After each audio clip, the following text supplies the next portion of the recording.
بسم اللہ الرحمن الرحیم۔ بڑے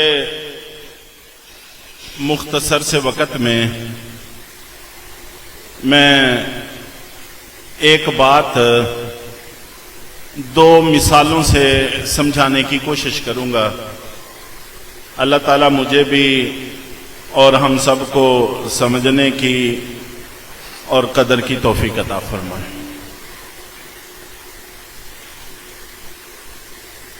اللہ کا دین قرآن پاک بڑی عزت کی چیز ہے، بلا شبہ دنیا میں بھی، قبر میں بھی، حشر میں بھی۔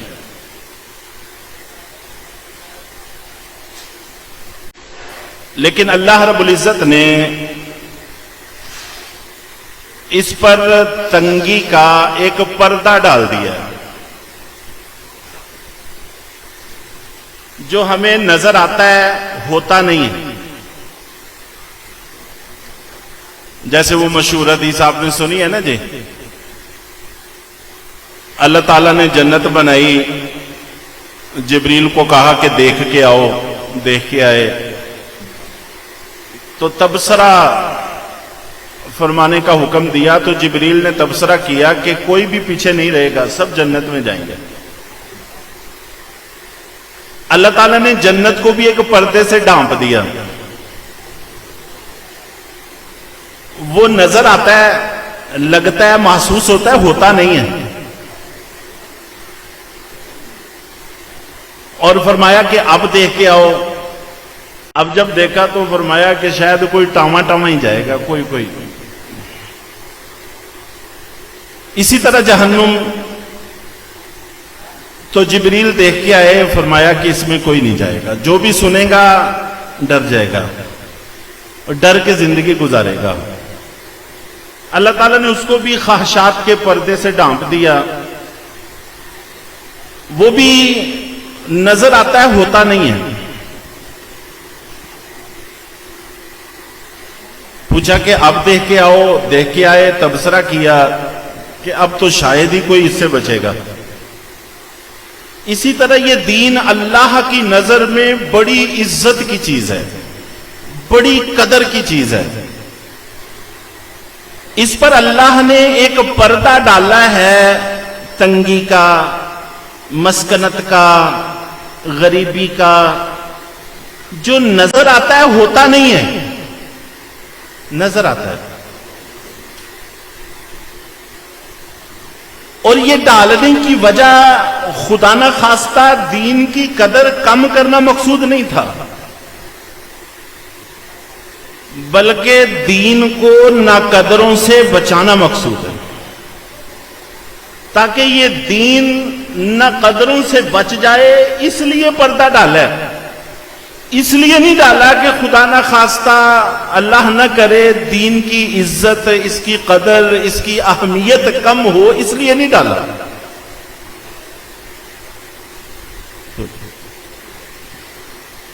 میں پہلے مثال ذکر کرتا ہوں، پھر اپنی بات پہ آتا ہوں۔ جب نبی پاک صلی اللہ علیہ وسلم دنیا میں تشریف لائے، بلا شبہ کل کائنات میں اللہ کے بعد سب سے عزت والی شخصیت دنیا میں آئی تھی، جس کو آپ کے پاؤں کی، قدموں کی دھول بھی نصیب ہو جائے تو گویا کل کائنات سے زیادہ اس کو حاصل ہو گیا۔ لیکن اللہ نے کیا کیا؟ یتیمی کا پردہ ڈالا، یتیمی کا پردہ ڈالا۔ دائی آتی ہے، سنتی ہے کہ یتیم ہے، چھوڑ کے چلی جاتی ہے۔ کس دائی کو اس وقت پتا تھا کہ میں کتنی بڑی دولت کو ٹھکرا رہی ہوں؟ کوئی سوچ بھی نہیں سکتا تھا۔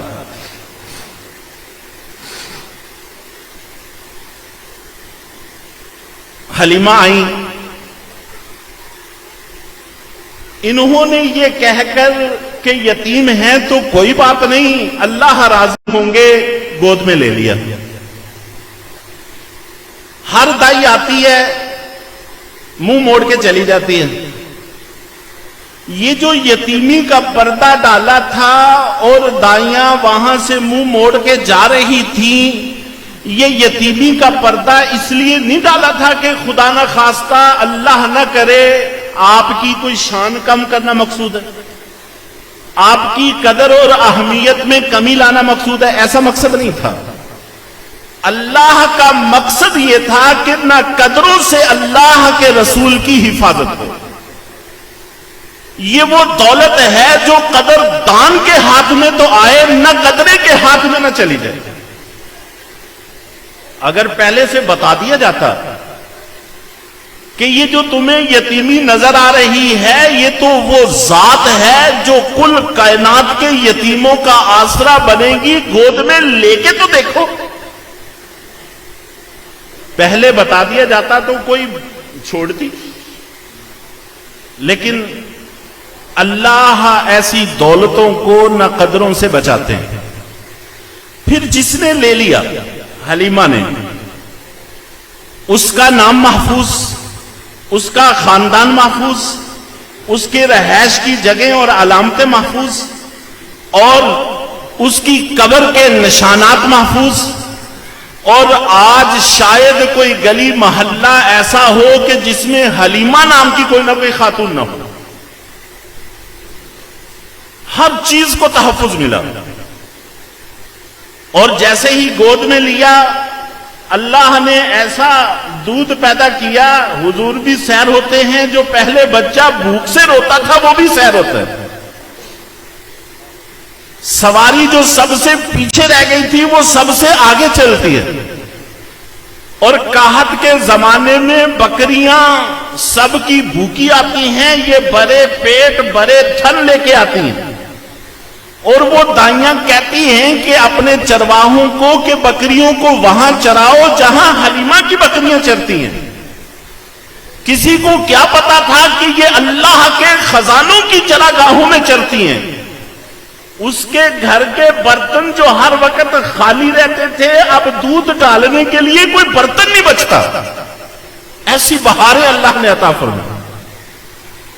تو یتیمی کا پردہ جو ڈالا تھا خدا نہ خواستہ اس وجہ سے نہیں تھا کہ حضور کی قدر کم ہو، بلکہ اس وجہ سے ڈالا تھا کہ نہ قدروں سے حضور کو تحفظ رہے. دین بھی اسی طرح ہے.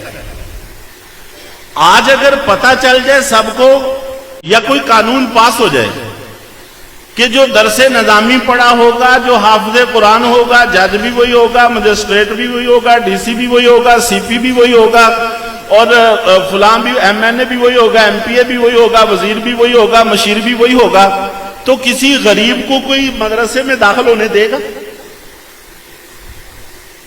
لیکن اللہ نے ایسا نہیں کیا. سب کو، جس کو بھی کہیں کہ بچے کو قرآن پڑھنے داخل کر دو، سب سے پہلا جملہ زبان پہ آتا ہے کہ کھائے گا کہاں سے، کھائے گا کہاں سے. یہ وہ پردہ ہے جو اللہ نے ڈالا ہوا ہے، نظر آتا ہے، ہوتا نہیں ہے. علامت اس کی یہ ہے کہ جب وہ مولوی صاحب بن جاتے ہیں پھر ہر آدمی کہتا ہے کہ مولوی تو ہر وقت بس کھاتے ہی رہتے ہیں، ان کو کھانے کے علاوہ کام ہی کوئی نہیں ہے. اللہ اتنا نوازتے ہیں امن کی شکل میں، اطمینان کی شکل میں، سکون کی شکل میں، نیند کی شکل میں. یہ نماز میں بھی سو رہے ہوتے ہیں، نماز پڑھ رہے ہیں اس میں بھی سو رہے ہوتے ہیں. یہ سکون ہے. تو بہرحال اللہ نے شکر ہے کہ اس دور میں ہمیں اپنی کتاب سے، قرآن سے جوڑا، اور یہ اسی نسبت سے ایک مجلس قائم ہوئی. تو اپنے گھر میں دین لانا چاہیے، اپنے آپ کو دین سے وابستہ کرنا چاہیے، اپنے بچوں کو اس طرف لگانا چاہیے. وہ جو ڈر محسوس ہوتا ہے وہ پردہ ہے جو اللہ نہ قدروں سے بچانے کے لیے ڈالے ہوئے ہیں، بس اس سے دھوکے میں نہیں پڑ جانا چاہیے. اللہ تعالی ہمیں شیطان کے اور نفس کے اس دھوکے سے محفوظ فرمائے اور دین سے وابستہ ہونے کی توفیق عطا فرمائے.